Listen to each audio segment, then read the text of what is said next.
আমাদের পৃথিবীতে বিভিন্ন ধরনের বিভিন্ন প্রজাতির জীব আছে, তাদের প্রত্যেকের বৈশিষ্ট্য ও সংস্কার ভিন্ন ভিন্ন। তার মধ্যে মানুষ এক প্রকার জীব। মানুষের মধ্যে বহুবিধ গুণাবলীর সমাবেশ আমরা দেখতে পাই। এইসব গুণাবলীর মধ্যে কতগুলি গুণ আছে যাদের একই গুচ্ছে বা পর্যায়ে ফেলা যায়। এরূপ গুণ সাম্যের গুচ্ছ বা পর্যায়কে 4টি শ্রেণীতে বিভক্ত করা হয়েছে, উহাই আর্য চতুর্বর্ণ। বর্ণ কথার মানে বৈশিষ্ট্যের অভিজাত সমাবেশ বা সমগুণাবলীর গুচ্ছ। এই গুণগুলি সংস্কারের মাধ্যমে ফুটে ওঠে। সংস্কার হল সম্যকভাবে পালন করার মধ্য দিয়ে অধিগত বা উদ্ভূত হয়।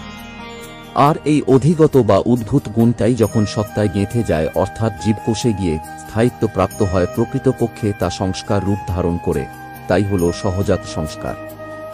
এইরূপ সহজাত সংস্কারের গুণসাম্যের গুচ্ছই হল এক একটা বর্ণ। বর্ণাশ্রমে মানুষকে গুণ ও কর্মের ভিত্তিতে বিপ্র, ক্ষত্রিয়, বৈশ্য ও শূদ্র এই 4 বর্ণে বিভক্ত করা হয়েছে।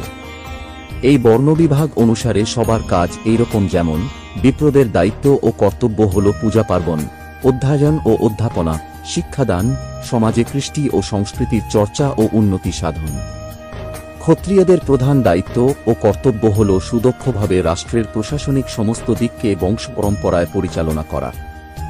বৈশ্যদের প্রধান দায়িত্ব ও কর্তব্য হল পুরুষানুক্রমে সত্তার সঙ্গে ব্যবসা বাণিজ্য ও অর্থনীতি পরিচালনার দ্বারা দেশের উন্নতি ও শ্রীবৃদ্ধি আনয়ন করা।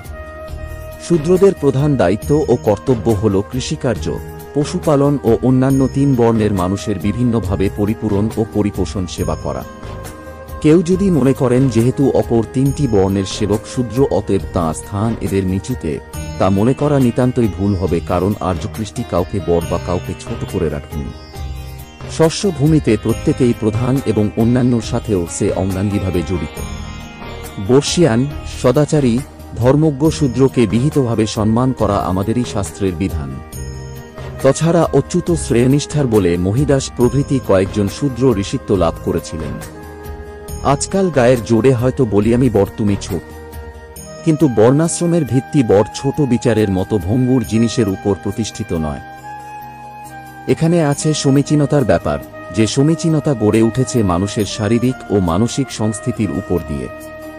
চতুর্বর্ণের গুণরাজি বংশানুক্রমিকতায় নিখুঁতভাবে বাহিত থাকলে দেশ ও সমাজ দেব সুসন্তানের আগমনে ভরপুর হয়ে উঠবে। জয় গুরু বন্দে পুরুষোত্তমম।